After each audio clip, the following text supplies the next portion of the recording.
Gojo सातोरुको power साँच्चीकै unlimited छ। यो सिक्रेट जानेर साँच्चीकै तिमी पनि सक हुनेवाला छौ। सो आज हामी जुजुत्सु काइसेनको स्ट्रङगेस्ट क्यारेक्टर गोजो सातोरुको पावरको बारेमा कुरा गर्नेछौँ। उसको एबिलिटीहरू काम गर्छ र किन ऊ यति पावरफुल छ त्यो बारेमा पनि कुरा गर्छौँ। नन एनिमे भ्युअर्सलाई पनि बुझ्न सजिलो हुने तरिकाले एक्सप्लेन गर्छु। So let's start the video. Gojo सातोरुको मेन पावर हो लिमिटलेस र 6 आइज। लिमिटलेसले उसलाई स्पेस म्यानिपुलेट गर्न दिन्छ, जस्तै उसले इन्फिनिट डिस्टेन्स क्रिएट गर्न सक्छ। यसको मतलब कुनै पनि अट्याक उसको नजिक आउनै पाउँदैन। अनि उसको 6 आइजले चाहिँ उसलाई कर्स इनर्जीलाई एक्सट्रिमली प्रिसाइज लेभलको तरिकाले कन्ट्रोल गर्न हेल्प गर्छ। यो दुईटा कम्बिनेसनले उसलाई अलमोस्ट ब्रोकन बनाउँछ के। उसले कर्स टेक्निक, रिभर्सल रेड र ब्लूको जस्ता पावरफुल अट्याकहरू युज गर्न सक्छ। तर उसको सबैभन्दा डिस्ट्रक्टिभ टेक्निक हो हलो पर्पल, जसले कि लिटरली स्पेसलाई नै इरेज गर्न सक्छ। यो सबै पावरले उसलाई जुजुत्सु वर्ल्डको ब्यालेन्स बनाउन या फिर मेन्टेन गर्न हेल्प गर्छ।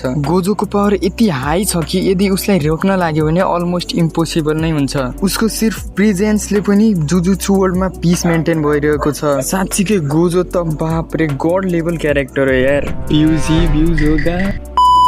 अब तिमीलाई एउटा क्वेसन छ, के गोजो सातोरुको पावर साँच्चीकै अनफेयर छ? तिम्रो ओपिनियन पनि के कस्तो छ कमेन्टमा भन है त।